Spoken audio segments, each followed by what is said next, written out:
Assalamualaikum warahmatullahi wabarakatuh. Salam sejahtera bagi kita semua. Yang terhormat Ibu Ida Komalasari selaku tutor. Perkenalkan, nama saya Latifatul Makrufa dari Program Studi S1 Manajemen Universitas Terbuka Malang. Di sini saya akan membahas tentang dampak pandemi COVID-19 pada perekonomian masyarakat di Indonesia. COVID-19 merupakan penyakit yang menyerang sistem pernapasan sehingga menyebabkan gangguan ringan pada saluran pernapasan seperti flu. Namun, pada kasus lain juga menyebabkan gangguan pernapasan berat seperti infeksi paru-paru. COVID-19 dapat menular melalui mulut atau hidung orang yang terinfeksi ketika orang tersebut batuk, bersin, dan berbicara. Selain itu, COVID-19 juga dapat menular ketika kita bersentuhan langsung maupun menyentuh pada benda yang sama dengan orang yang terinfeksi. COVID-19 pertama kali ditemukan di kota Wuhan, Cina pada akhir Desember 2019.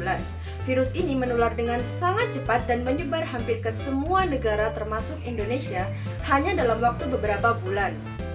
Kasus COVID-19 di Indonesia pertama kali dideteksi pada 2 Maret 2020 di Depok, Jawa Barat, yaitu ketika 2 orang terkonfirmasi tertular dari seseorang warga negara Jepang. Lalu kemudian, COVID-19 ini mulai menyebar ke seluruh Indonesia sampai akhirnya terbit keputusan Presiden nomor 24 tahun 2021 yang berisi bahwa COVID-19 dinyatakan sebagai global pandemic sejak tanggal 11 Maret 2020. Oleh karena itu, dalam upaya menekan penyebaran virus COVID-19 ini, pemerintah mengambil kebijakan dengan menerapkan pemberlakuan pembatasan kegiatan masyarakat atau yang biasa disebut dengan PPKM pada Januari 2021, menghimbau masyarakat untuk melakukan isolasi mandiri di rumah, menjaga jarak di antara masyarakat, menjauhi aktivitas dalam bentuk kerumunan, bahkan banyak pekerja yang menggunakan sistem work from home atau WFH. Selain itu, upaya pemerintah juga dapat dilihat dari pemberian vaksin Corona Sinovac di mana Presiden Joko Widodo menjadi orang pertama yang divaksin untuk memastikan bahwa vaksin tersebut aman. Dengan adanya pandemi COVID-19 ini tentu membawa dampak negatif, salah satunya yaitu keterpurukan dalam hal ekonomi di masyarakat.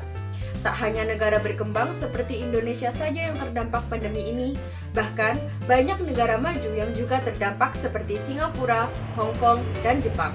Negara-negara di dunia banyak yang menghentikan kegiatan produksi, masyarakat dilarang berpergian sehingga tempat-tempat wisata juga ikut terkena dampaknya. Pendapatan individu, perusahaan, bahkan negara pun menurun. Di Indonesia, dampak COVID-19 dengan adanya penerapan PPKM, lockdown, pembatasan sosial berskala besar atau yang biasa disebut dengan PSBB, dan social distancing yang berupa pembatasan aktivitas masyarakat sehingga mengakibatkan menurunnya kondisi ekonomi masyarakat. Pada saat pandemi masih gempar-gemparnya membuat angka pengangguran semakin meningkat. Hal ini disebabkan oleh banyaknya karyawan yang kehilangan pekerjaan. Karena pada waktu itu di perusahaan-perusahaan banyak terjadi pengurangan tenaga kerja melalui pemutusan hubungan kerja atau PHK. Bahkan, hingga saat ini dampak dari pandemi COVID-19 ini masih cukup dirasakan seperti belum stabilnya pendapatan masyarakat. Usaha kecil menengah ikut merasakan dampak pandemi COVID-19.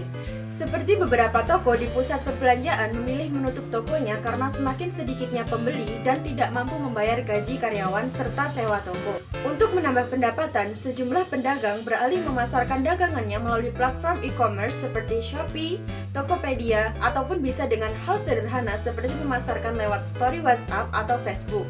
Penurunan pendapatan juga dialami oleh usaha laundry karena konsumen memilih mencuci sendiri pakaiannya untuk menghindari penyebaran COVID-19.